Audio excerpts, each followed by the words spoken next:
So today we are going to be looking at a very fascinating speech made by George Bernard Shaw, and that's part of the Telangana Intermediate English syllabus for the first year, and it is called Spoken English and Broken English. You would wonder, what is this all about? What is spoken English and broken English all about? Uma, what is it about? Spoken English and broken English అన్నది ఒక essay లాగా మనం చదవబోతున్నాము. ఇది George Bernard Shah అన్న ఒకటి author. ఆయన actually place చాలా రాశారు. ఆయన ప్లే రైట్ గా మనం చాలా ఫేమస్ అనమాట. అదిగాక spoken English and broken English మనకి చాలా రెలవెంట్ అని నాకు అనిపిస్తుంది. ఎందుకంటే కరెక్ట్ గా ఒక భాష మాట్లాడడం అనేది ఉన్నదా, కరెక్ట్ అన్నదే ఒకటి లేదు అంటారు. జార్జ్ బెర్నార్డ్ షా గురించి ఫస్ట్ చెప్పాలి దీనిలో. ఎందుకంటే George Bernard Shah Irish man అనమాట. ప్లే రైట్ అనేది ఆల్రెడీ చెప్పాను. ఇది తీయబోయింది ఒక రేడియో స్పీచ్ నుంచి 1927 లో బ్రాడ్కాస్ట్ అయిన ఒక రేడియో స్పీచ్ నుంచి ఈ ఎస్సే తీయబడింది. అది యాక్చువల్లీ 1927 లో బ్రాడ్కాస్ట్ అయింది. ఈయనకి నోబెల్ ప్రైజ్ కూడా 1925 లో ఇన్ఫాక్ట్ దొరికింది. చాలా ఫేమస్ పబ్లిక్ బ్రాడ్కాస్టర్ అనమాట. చాలా మంది చాలా మంచిగా మాట్లాడతారు. ఈయన ఓరేటర్ అంటారు. చాలా గుడ్ ఓరేటర్ అనమాట. స్పీచ్ గివింగ్ స్పీకర్ అంటే పబ్లిక్ లో మాట్లాడడం చాలా ఫేమస్ అనమాట. అదిగాక ఆయన అన్నిటినీ ఒక అన్కన్వెన్షనల్ గా, అంటే ఇది ఇట్లాగే ఉండాలి అని కాకుండా అది అట్లా ఎందుకు ఉండాలి అన్నది ఆయన ప్రశ్నిస్తారు. ఈ దానిలో mainly spoken English and broken English అంటే మాట్లాడే ఇంగ్లీషు, మళ్ళీ బ్రోకెన్ అన్నది దీనిలో మనము కరెక్ట్ గా మాట్లాడకపోతే ఎట్లా ఉంటది, కొంచెం బ్రేక్ గా అయి మాట్లాడితే ఎట్లా ఉంటది, బ్రోకెన్ ఇంగ్లీష్ అంటాం కదా, దాని గురించి దీనిలో చెప్పగబడింది. అండ్ కరెక్ట్ ఇంగ్లీష్ అనేది ఏం లేదు అంటాం. మనం తెలంగాణ ఇప్పుడు తెలుగు అనుకుంటాము, ఆంధ్ర తెలుగు వేరే ఉంటుంది, తెలంగాణ తెలుగు వేరే ఉంటుంది. ఇది కరెక్టా అది కరెక్టా అని ఎప్పుడు వాదనలు వస్తూ ఉంటాయి కదా. అట్లాగే ఈయన అంటారు కరెక్ట్ అన్నది ఏముండదు, మనం చెప్పేది వేరే వాళ్లకు అర్థం కావాలి, అదే మెయిన్. కానీ ఇది కరెక్ట్ అన్నది మీరు అనుకోకండి. అందుకని మనమంతా ఇప్పుడు తెలుగులో పుట్టిన వాళ్ళం అంటే తెలుగు కరెక్ట్ మాట్లాడతాం, కానీ ఇంగ్లీష్లో పుట్టలేదు కదా. మనం పుట్టినప్పటి నుంచి ఇంగ్లీష్ మాట్లాడలేదు కదా. అందుకని భయపడాలా మనం కరెక్ట్గా మాట్లాడకపోతే కరెక్ట్ ఇంగ్లీష్ అన్నది. అది ఈ దానిలో పుట్టిన వాళ్ళు ఎట్లా మాట్లాడతారు, ఇంగ్లీష్లోనే పుట్టిన వాళ్ళు పెరిగిన వాళ్ళు ఎట్లా మాట్లాడతారు, వేరే వాళ్ళు ఎట్లా మాట్లాడతారు అన్నది ఈ చాప్టర్ లో వస్తుంది అన్నమాట. So basically it's a question of what is a local language, what we call the colloquial, the manner in which we normally speak without bothering too much about the grammar and the right tenses and the syntax, etc. So there is a difference between English spoken in different countries, even the language spoken in different regions of the same country, and that is what Bernard Shaw brings out. And what is special about this particular speech which has been reproduced out here is that the manner in which he has tried to communicate his ideas using a lot of wit and humor. ఈయన SS లో మనం చాలా హాస్యం చూడొచ్చు. అది మనకి ఈ chapter లో కూడా మనకి చాలా కనిపిస్తుంది. ఒక 12 పాయింట్స్ లో చెప్పబడింది. అండ్ అక్కడికి వెళ్లే ముందు ఒకసారి ఆయన చేసిన చాలా ఫేమస్ ఆయన రాసిన ప్లేస్ గురించి మాట్లాడదాము. Widowers houses, arms and the man అనేది చాలా ఫేమస్. అట్లాగే మ్యాన్ అండ్ సూపర్ మ్యాన్ అన్నది, పిగ్మెలియన్ అన్నది కూడా చాలా ఫేమస్ అనమాట. దాన్ని ఒక సినిమాగా కూడా తీశారు, మై ఫేర్ లేడీ అని. దానిలో కూడా ఇంగ్లీష్ భాష గురించి అనమాట. ఒక పువ్వులు అమ్ముకునే అమ్మాయి ఇంగ్లీష్ తను మాట్లాడుతుంటే దాన్ని కరెక్ట్ చేయడం అంట, అది వస్తుంది ఆ దానిలో. ఇంకొక విషయం మాత్రం, షేవియన్ విట్ అనేది మాట్లాడతారు. ఆయన హాస్యం చాలా బాగా చేస్తారని చెప్పాం కదా. ఆయన చేసే హాస్యాన్ని షేవియన్ విట్ అంటారు. అది నాట్ షా స్పెల్లింగ్ SHAW, కానీ Shavian wit spelling SHAVIAN. So please take care of that. దీనిలో ఆయన హాస్యం తోటి మనకి ఈ పాయింట్స్ అన్ని చెప్తున్నారనమాట. సో మెయిన్లీ కమ్యూనికేషన్ అనేది ఎక్స్ప్రెషన్ కు ఉండాలి, కానీ దానిలో మనము వేరే ఎక్స్పెక్ట్ చేయొచ్చు, కరెక్ట్నెస్ ఎక్స్పెక్ట్ చేయొద్దు అన్నది అంటున్నారు ఆయన. One thing before we start, please remember that some of the grammar portion that comes in section C, most of the sentences, meanings of words, spellings, all largely come from the 15 poems, chapters and short stories. So please do not go for just a Telugu summary of this particular chapter. You may find it in some other YouTube channels, but here what you need to do is to read the chapter very carefully, underline the keywords and understand the meaning and the spelling also, because that is what will come in section C in the grammar section. So please take care of that. So ఈ chapter 12 points లో చెప్పబడింది. దానికి directly వెళ్ళిపోదాము. మనము first దానిలో ఏమంటున్నారు, నేను first I'm going to presume అంటే I'm going to suppose that you are a foreign student of the English language. అంటే మీరు ఇంగ్లీష్ దేశం మాట్లాడే దేశంలో పుట్టలేదు, అక్కడున్న ప్రాంతంలో పుట్టలేదు, కానీ మీరు ఇంగ్లీష్ మాట్లాడాలి అని అనుకుంటున్నారు. అది ఎందుకు అనుకుంటున్నారు, వేరే వాళ్ళు ఇంగ్లీషే వాళ్ళకి తెలుసుంటే, బ్రిటిష్ కామన్వెల్త్ అని అంటున్నారు, ఆర్ ఇన్ అమెరికా మీరు వెళ్తే అక్కడ వాళ్ళు మీరు చెప్పేది అర్థం చేసుకోవాలన్నది. కామన్వెల్త్ అంటే ఏంటంటే, బ్రిటిష్ కామన్వెల్త్ అన్నది వాళ్ళకి చాలా కాలనీస్ ఉంటాయి కదా. బ్రిటన్ కి మనము ఆస్ట్రేలియా, ఇండియా కూడా ఒక టైంలో కాలనీనే, అవన్నీ కలిపి కామన్వెల్త్ కంట్రీస్ అంటారు. అంటే అక్కడ ఇంగ్లీష్ తెలిసిన భాష ఉంటది. అందుకని మనం అక్కడ ట్రావెల్ చేసేటప్పుడు అమెరికా గానీ ఆస్ట్రేలియా గానీ which were ruled by the British, so therefore English was spoken in those countries, so that they are known as the group of Commonwealth countries. The Commonwealth Games is also played by these member countries. And మీరు native గా కూడా ఉండొచ్చు అన్నది. Native అంటే ఆ ప్రాంతానికే ఉన్న మనిషిని native అంటారు.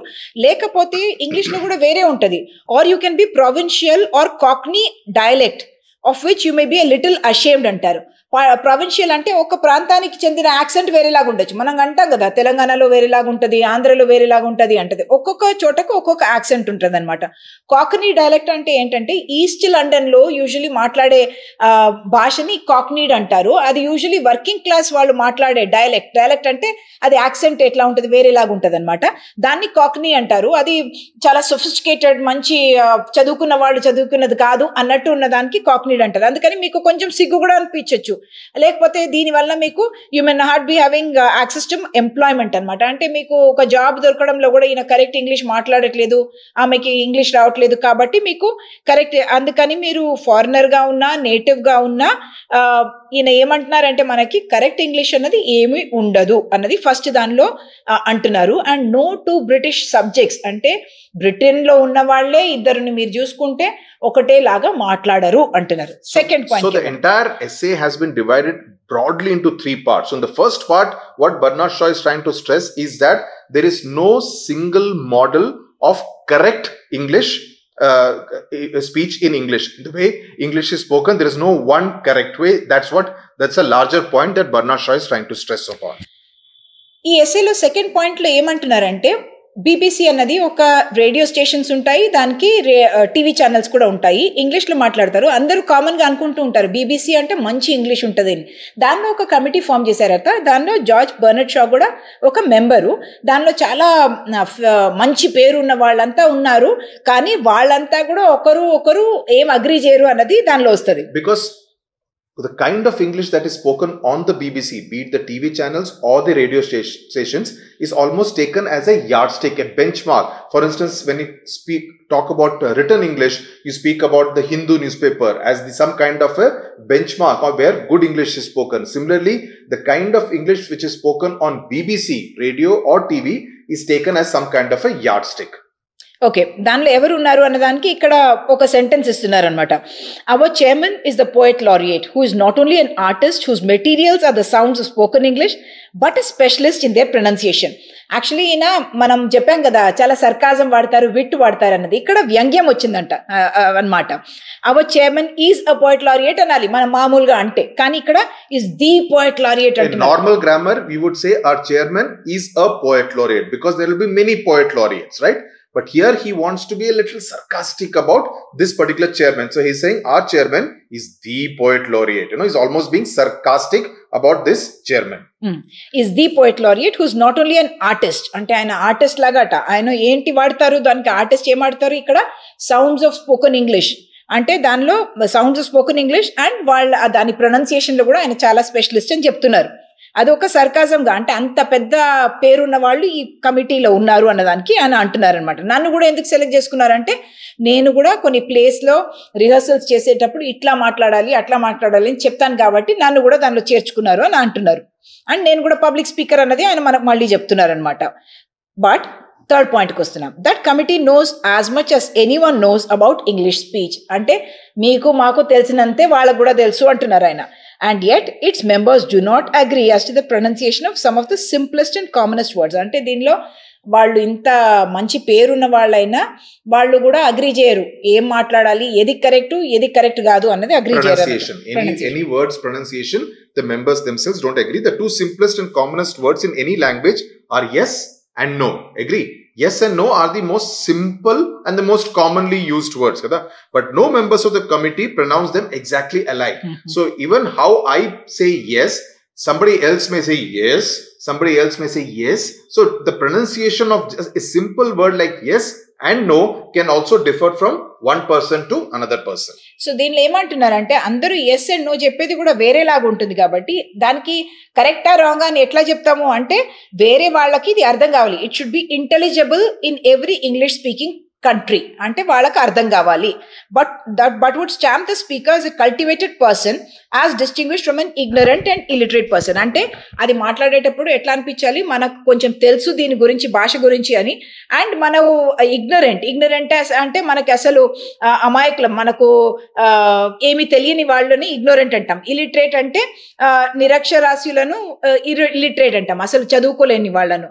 అట్లా కాకుండా ఇట్లా ఉండాలి అన్నది ఆయన అంటున్నారు అనమాట. You will say, well, that is good enough for me. That is how I desire to speak, because that's what everybody believes, that how I speak is actually the right way. That's what most people believe. And మనం మాట్లాడే English వేరే వాళ్ళకి acceptable గా ఉండాలి, cultivated గా అనుకోవాలి. నాకు అసలు ఈయన చదువుకోనైనా అన్నట్టు నన్ను ట్రీట్ చేయకుండా ఉండాలి అన్నది, అంతే కావాలి మనకు అన్నది అంటున్నారు. కానీ But which member of the committee will you take as your model? There are Irish members, Scottish members, Welsh members, Oxford University members, American members, all recognizable as such by their differences of speech. So everybody's way of speaking English is very different. They differ also according to the country in which they were born. Now, as they all speak differently, it is nonsense to say that they all speak correctly. All we can claim is that they all speak presentably, and that if you speak as they do, you will be understood in any English speaking country and accepted as a person of good social standing. I wish I could offer you your choice among them as a model, but for the moment, I am afraid you must put up with me, an Irishman. So he's being humorous here, that you can actually, all of them will be understandable, presentable in any English speaking country, and I could present any one of you, but for the moment he says you'll have to put up with me, I am an Irishman, so you will have to put up with my English. అంటే ఇక్కడ హాస్యం వాడి ఆయన ఏమంటున్నారంటే వేరే వేరే వేరే వేరే కంట్రీస్ ఉన్నాయి, అందరు ఇంగ్లీష్ మాట్లాడే వాళ్ళే, కానీ వాళ్ళు ఒక్కరు కూడా ఒక్కరితోటి సేమ్ గా ఉండదు. కానీ ఇది కరెక్ట్ అది కరెక్ట్ అని అనలేము. ఏమనుకోవాలంటే మాట్లాడే ఇంగ్లీషు భవ్యంగా ఉందా, మంచిగా ఉందా అని అనుకోవాలి, వేరే వాళ్ళకు అర్థం కావాలి, అంతే మనకు కావాలి. నేను ఐరిష్ మ్యాన్ కాబట్టి నేను ఇక్కడ మీరు నన్ను వింటున్నారా అన్నట్టు అంటున్నారు. I have said enough to you about the fact that no two native speakers of English speak it alike. ఇక్కడ నేటివ్ స్పీకర్స్ అనేది మళ్ళీ వస్తుంది. నేటివ్ అంటే ఒక చోటలో పుట్టి అక్కడ ఉన్న వాళ్ళే అనమాట. ఇక్కడ నేటివ్ స్పీకర్స్ ఆఫ్ ఇంగ్లీష్ అన్నప్పుడు ఇంగ్లీష్ మాట్లాడే కంట్రీలో పుట్టి ఇంగ్లీష్ పుట్టినప్పటి నుంచి ఇంగ్లీషే మాట్లాడి విని ఉన్న వాళ్ళని నేటివ్ స్పీకర్స్ అంటాం. మనకి అది ఫారెన్ లాంగ్వేజ్ కదా, విదేశీయులు మాట్లాడే భాష మనకు, కాబట్టి మనము నేటివ్ స్పీకర్స్ కాదు. But perhaps you are clever enough to ask me whether I speak myself it in the same way. I must confess at once that I do not. Nobody does. I am at present speaking to an audience of many thousands of grammophonists, many of whom are trying hard to follow words syllable by syllable. ఇక్కడ ఏమంటున్నారంటే ఒకటి వేరే వేరే దేశంలో పుట్టిన వాళ్ళు వేరే వేరేలాగా మాట్లాడతారనేది ఒకటి, కానీ నేనే ఐరిష్ మ్యాన్, నేనే ఒక్కొక్క చోట ఒక్కొక్కలాగా మాట్లాడతాను, వేరే వేరేలాగా ఉంటుంది. ఆయన ఇప్పుడు మనం చెప్పాం కదా ఇదంతా రేడియో స్పీచ్లో వస్తుందని, అందుకని గ్రామఫోన్ అన్నది ఏంటంటే పాతకాలంలో వాడే రికార్డ్ ప్లేయర్ ఉంటుంది కదా, దాన్ని గ్రామఫోన్ అంటారు. వాళ్ళు రేడియో కోసం రికార్డ్ చేస్తున్నప్పుడు గ్రామఫోన్లో రికార్డ్ చేసి మళ్ళీ ప్లే చేస్తారనమాట రేడియో కోసం. చాలా మంది నన్ను వింటున్నారు. సిలబల్ బై సిలబల్ అంటే నేను చెప్పే ఒక్కొక్క అక్షరాన్ని వాళ్ళు చాలా కేర్ఫుల్ గా చాలా ధ్యానంతో వాళ్ళు వింటున్నారు అన్నది చెప్తున్నారు అనమాట. If I were to speak to you as carelessly as I speak to my wife at home, this record would be useless. And if I were to speak to my wife at home as carefully as I am speaking to you, she would think that I was going mad. అంటే ఒకే person వేరే వేరేలాగా మాట్లాడతారు. నేను భార్యతో మాట్లాడేటప్పుడు వేరేలాగా మాట్లాడతాను, ఈ పబ్లిక్ స్పీచ్ అనేటప్పుడు చాలా క్లియర్గా మాట్లాడాలి, చాలా కేర్ఫుల్గా మాట్లాడాలి. భార్యతో వెళ్ళి చాలా కేర్ఫుల్గా మాట్లాడాను అనుకోండి, ఏంటి ఈయనకేంటి పిచ్చెక్కిందా ఇవాళ, ఎందుకు ఇట్లా మాట్లాడుతున్నారా అని అనుకుంటుంది అని అంటున్నారు. 5th పాయింట్కి వెళ్దాం. As a public speaker, I have to take care that every word I say is heard distinctly at the far end of large halls containing thousands of people. But at home, I have to consider only my wife sitting within 6 feet of me at breakfast. I take so little pains with my speech that very often, instead of giving me the expected answer, she says, don't mumble and don't turn your head away when you speak. I can't hear a word you are saying. And she also is a little careless. Sometimes I have to say, what? 2 or 3 times during our meal. And she suspects me of growing deafer and deafer. Though she does not say so, because as I am now over 70, it might be true. So he's being very, very humorous. He's talking about a conversation, the kind of conversations that he has with his wife over the breakfast table. And that's how he introduces wit. And through that, he's trying to talk about the fun part of language and about how conversations take place. ముందున్న point కి elaboration అన్నమాట. అక్కడ clear గా మాట్లాడతాను, ఇక్కడ నేను ఏమైనా చెప్పేసుకుంటాను, casual గా మాట్లాడతానని చెప్పడానికి నేను పబ్లిక్ స్పీకర్ గా ఉన్నప్పుడు చాలా కేర్ఫుల్ గా ఒక్కొక్క వర్డ్ అక్షరం క్లియర్ గా ఉండాలి, అప్పుడే లౌడ్ గా కూడా ఉండాలి, అందరికీ వినిపించేలాగా నేను చెప్పాలి. ఎందుకంటే పెద్ద హాల్లో మాట్లాడతారు కదా పబ్లిక్ స్పీకర్స్, అట్లా మాట్లాడతాను. కానీ నేను వైఫ్ తోటి ఉన్నప్పుడు 6 feet డైనింగ్ టేబుల్ ఇట్లా ఉంటుంది, బ్రేక్ఫాస్ట్ తింటూ ఉంటాము, అప్పుడు నేను మాట్లాడేటప్పుడు అట్లా అరిచి మాట్లాడితే ఆమె ఏమనుకుంటుంది, కరెక్ట్ కాదనుకుంటుంది. కానీ నేను ఎంత క్యాజువల్ గా మాట్లాడతానంటే చాలా సార్లు ఆమె అంటుందట, డోంట్ మంబుల్. మంబుల్ అంటే స్పష్టత లేకుండా మాట్లాడడాన్ని మంబుల్ అంటారు. మళ్ళీ ఏమంటుందట, అటు నువ్వు తిరిగి చెప్తే నాకు అసలు వినబడట్లేదు నాకు అని అంటదట.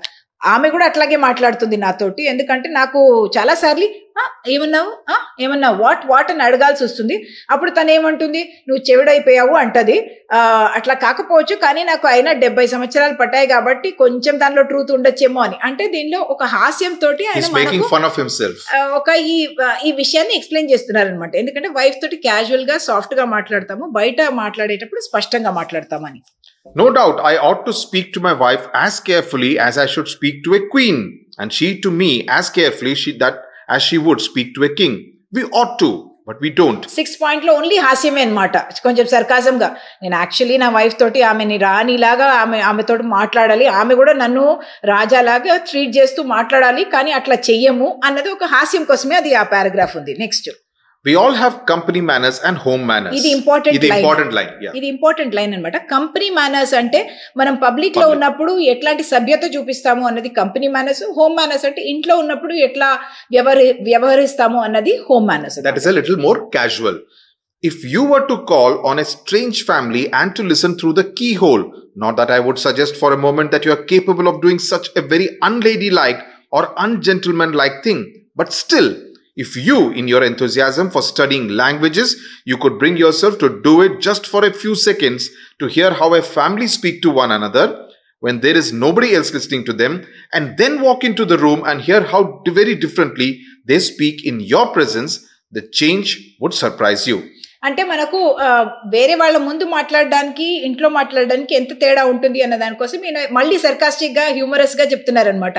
మీరు ఒక ఇంట్లో వెళ్ళి వాళ్ళ డోర్లో ఇట్లా కీ హోల్ ఉంటుంది కదా, దాని ద్వారా ఇట్లా వింటే వాళ్ళు మీరు లేరు అని అనుకుని మాట్లాడేటప్పుడు ఎట్లా ఉంటుందో, భాష ఎట్లా ఉంటుందో, వాళ్ళ ఉచ్చారణ ఎట్లా ఉంటుందో చాలా డిఫరెంట్గా ఉంటుంది. దాని తర్వాత మీరు లోపలికి వెళ్ళి చూడండి, అప్పుడు వాళ్ళు మాట్లాడే విధానం ఎట్లా ఉంటుందని చూస్తే చాలా తేడా ఉంటుంది అంటున్నారు దానిలో. కానీ ఒక సర్కాస్టిక్ అంటున్నారనమాట, అంటే మంచి వాళ్ళు ఇట్లాంటిది చేయరు, అన్లేడీ లైక్ అన్జెంటిల్మెన్ లైక్. అంటే జెంటిల్మెన్ లేడీ అంటే మంచి మేనర్స్ ఉన్న వాళ్ళు అట్లా చెయ్యరు, కానీ అట్లాంటిది మీరు చేస్తే గనక మీకు దానిలో తేడా తెలుస్తుంది అని అంటున్నారు. They're always different, and the difference is greater in speech than in anything else. The 8th point, suppose I forget to wind my watch. Now, Jabarnath Shah is basically trying to make it clear, giving a whole lot of examples which the public can understand. ఉదాహరణ ఇచ్చి మనకు చెప్తున్నారు అనమాట, మన public లో ఎట్లా మాట్లాడతాము, మన తెలిసిన వాళ్ళతో ఎట్లా మాట్లాడతామని. Suppose I forget to wind my watch. Wind అంటే ఇట్లా ఓల్డ్ స్టైల్ వాచ్, అది అట్లా అది దానికి స్క్రూ ఇస్తాం కదా, ఇట్లా ఇట్లా దాన్ని అంటారు. Not the now the watches are all battery operated. Earlier you had to wind your watch every morning so that it runs for the next 24 hours. Suppose I forget to wind my watch and it stops and I have to ask somebody to tell me the time. If I ask a stranger, I say, what o'clock is it? The stranger hears every syllable distinctly. But if I ask my wife, all she hears is clockst. That is good enough for her, but it would not be good enough for you. So I am speaking to you now much more carefully than I speak to her. But please don't tell her. మళ్ళీ హాస్యం అనమాట. వేరే వాళ్ళతోటి నేను time అడగాలనుకోండి, వాళ్ళ watch wind చేసుకోలేదు అంటే screw చేసుకోలేదు, కరెక్ట్ టైం పెట్టుకోలేదు అంటే వాట్ క్లాక్ ఇస్ ఇట్ అంటాను. కానీ వైఫ్లో వాట్ క్లాక్ ఇస్ ఇట్ అంటే అది అర్థం కాదు వాళ్ళకు అన్నది అంటున్నారు. కానీ వైఫ్కి అర్థమైపోతుందట, బయట వాళ్ళకి అది అర్థం కాదట. I'm now going to address myself specially to the foreign hearers. Once more I'm going to point out, foreign hearers అన్నది ఉండదు, ఆడియన్స్ అన్నది ఉంటుంది. కానీ ఈయన క్యాజువల్గా, ఈయన ఎప్పుడు బర్నార్డ్ షాది ఒక స్పెషాలిటీ ఉంది, ఆయన simplification of language and spellings గురించి చాలా మాట్లాడారు. దానికి భాగంగానే ఇక్కడ ఫారిన్ హియరర్స్, హియర్ చేసేది మనం చెవితోటి కదా, హియరర్స్ అని దాన్ని ఒక నౌన్ చేశారు ఆయన. I have to give them another warning of quite a different kind. If you are learning English because you intend to travel in England and wish to be understood there, do not try to speak English perfectly, because if you do, no one will understand you. ఇప్పుడు ఆయన advice ఇస్తున్నారు, మనం foreigners, మనకి English రాదు, మనం అక్కడ travel చేసేటప్పుడు వాళ్ళు అర్థం చేసుకోవాలి అని అనుకొని మనం నేర్చుకుంటున్నామంటే చాలా కరెక్ట్గా మాట్లాడాలి, నేను ఏం గ్రామర్లో మిస్టేక్ రాకూడదు, ప్రొనౌన్సియేషన్లో మిస్టేక్ రాకూడదు అని మీరు నేర్చుకుంటే అది తప్పు అంటున్నారు. ఎందుకు? I've already explained that though there is no such thing as perfectly correct English, there is presentable English which we call good English. But in London, 999 out of every 1,000 people not only speak bad English, but speak even that very badly.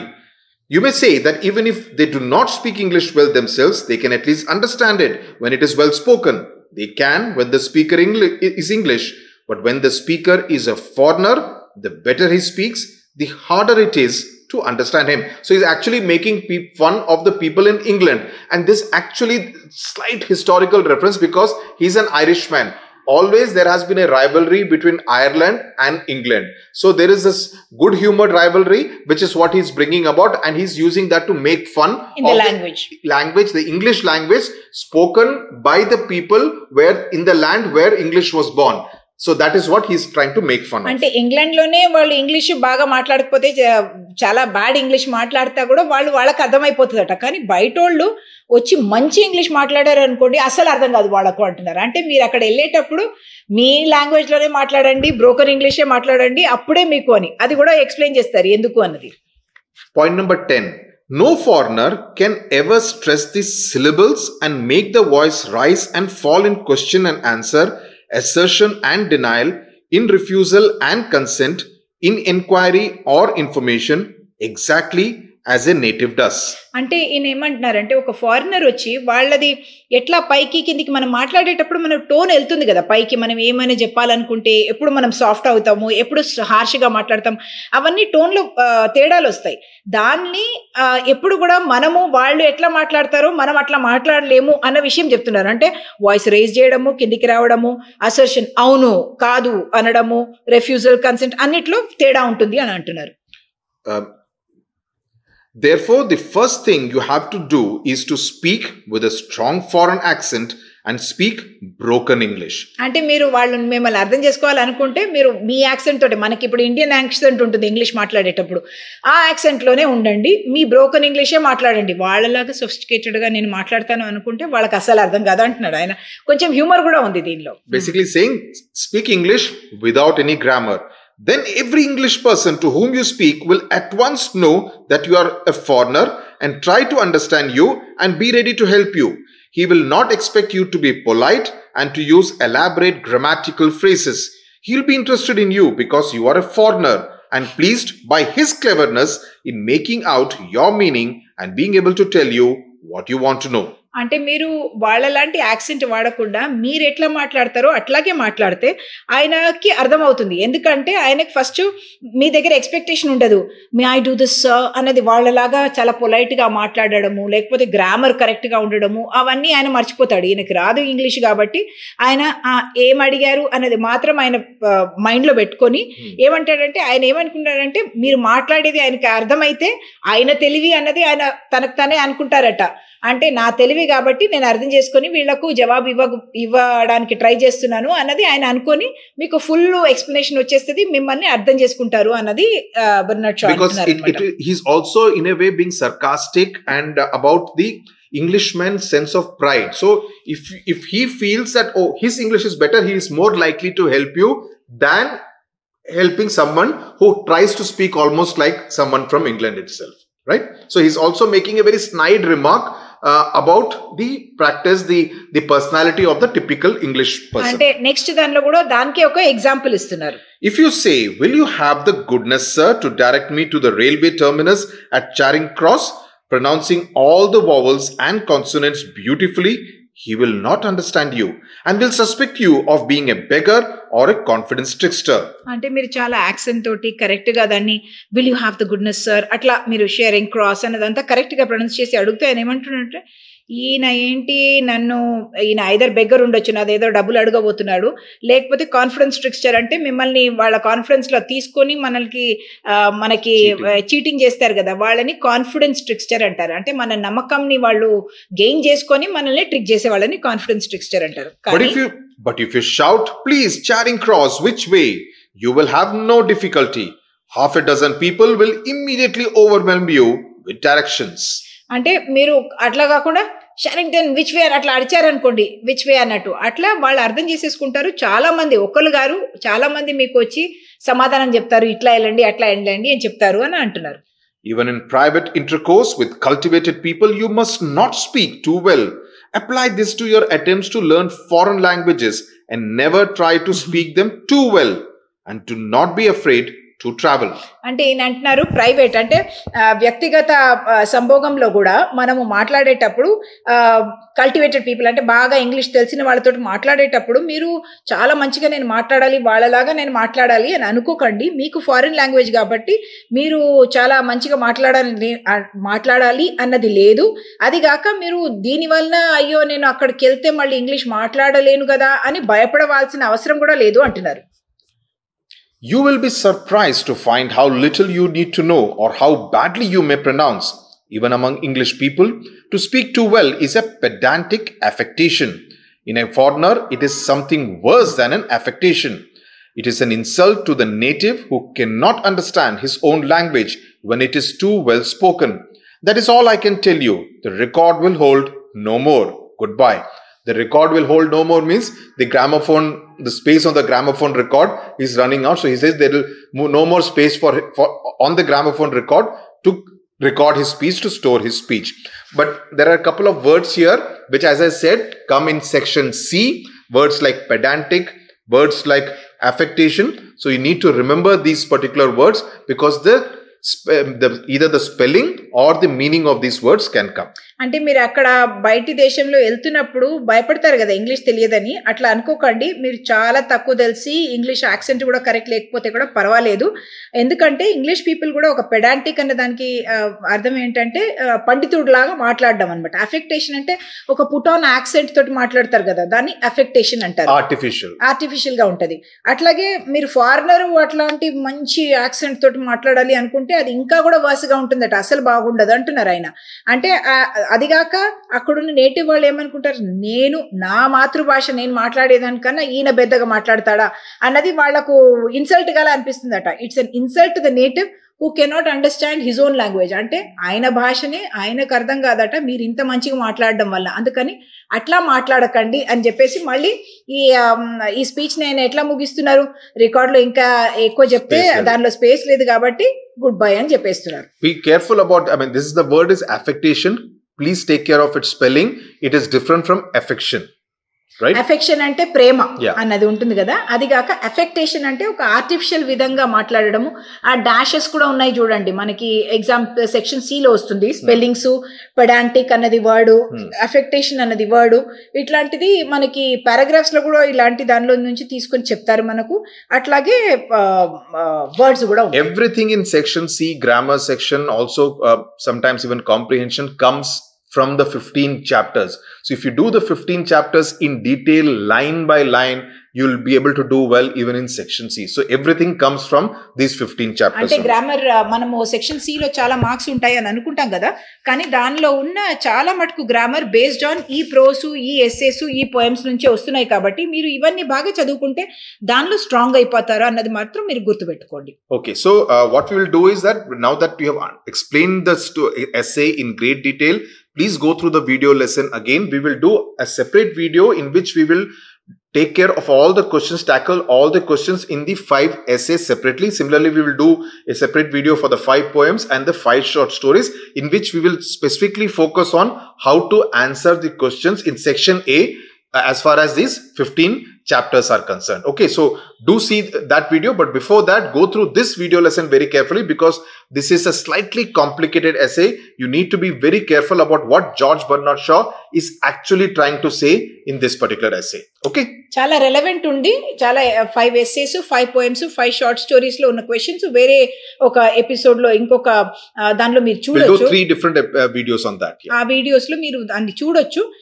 కానీ ఈ essay మాత్రం చాలా relevant మనకు. అట్లాగే కొంచెం complicated అనిపించవచ్చు, కానీ 2-3 సార్లు చదివితే అది చాలా క్లియర్ అయిపోతుంది. Right, okay, thank you so much for watching. Thank you so much for watching.